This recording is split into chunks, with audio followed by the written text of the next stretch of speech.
Hello student, मैं ममता कुमारी और आप लोग देख रहे हैं हमारा यूट्यूब चैनल। इसके पहले वाले class MSc first semester CC1 abstract algebra में हम लोग थ्योरम देखे थे।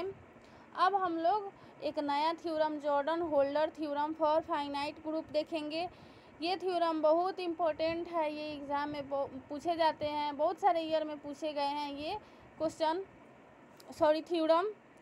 तो हम लोग इसका स्टेटमेंट देखते हैं और इसका प्रूफ देखते हैं। इसका स्टेटमेंट दिया गया है, any two composition series of a finite group G are isomorphic.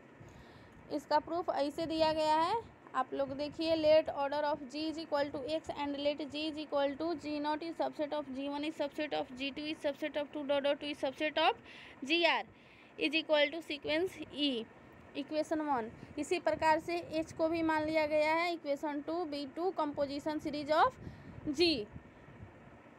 तब हम लोग को प्रूफ करना है, we shall apply induction hypothesis on order of G।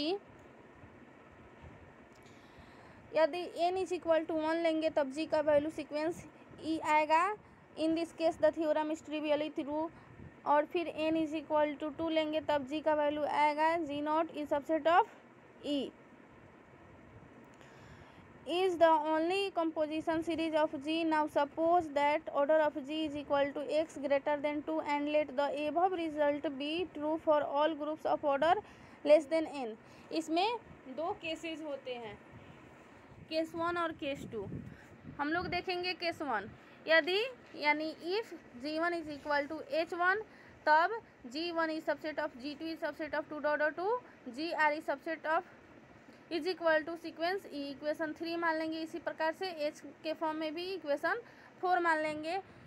R2 composition series of G1 and order of G1 is less than X। So by induction hypothesis the series 3 and 4 are isomorphic. Thus the length 3 and 4 are equal, which gives R is equal to S. Also G upon G1 is equal to G upon H1. Hence accordingly the series 1 and 2 are therefore isomorphic. अब हम लोग case 2 देखेंगे। Case 2 में दिया गया है, यदि G1 is not equal to H1। Case 1 में था G1 is equal to H1, case 2 में है G1 is not equal to H1।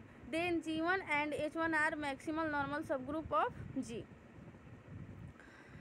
Since product of two maximal normal subgroup is again a normal subgroup, so that G1 H1 is a normal subgroup of G containing G1 as well as H1 and G1 and H being maximal normal subgroup, तब G1 H1 is equal to G।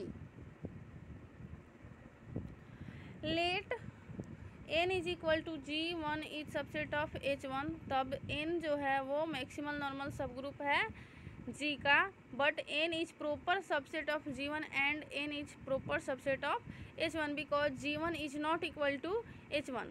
Thus G1 intersection H1 is a maximal normal subgroup of G1 as well as H1. Let n is equal to n naught is subset of n1 is subset of 2 is subset of nt is equal to sequence E. Be a composition series of n and consider two composition series. फिर उसी तरह से equation 5 और equation 6 मान लेंगे G और H के form में। तब हमको प्रूफ करना है G1 upon n and H1 upon n are simple. Now G1 upon n is equal to G1 upon G1 intersection H1 equivalent to G1 H1 upon H। H1 is equal to G upon H1।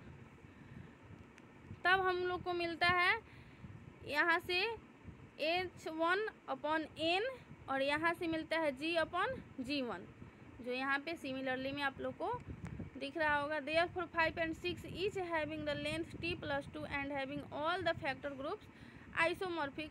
Hence the series 5 and 6 are isomorphic.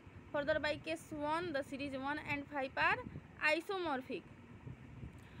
So that R is equal to t plus 2 and again by case 1 series 2 and 6 are isomorphic. So that R S is equal to t plus 2, hence R is equal to S. ये रहा हम लोग का Jordan holder theorem और उसका statement and proof. अब हम लोग इसके आगे वाला थ्योरम देखेंगे नेक्स्ट क्लास में। सो स्टूडेंट, आई होप आप लोग को ये थ्योरम समझ में आ गया होगा। जहाँ कहीं भी प्रॉब्लम होगा आप लोग कमेंट में पूछिए, हम बता देंगे आप लोग को। एंड मेरे चैनल को लाइक शेयर एंड सब्सक्राइब जरूर कीजिएगा। Thank you so much.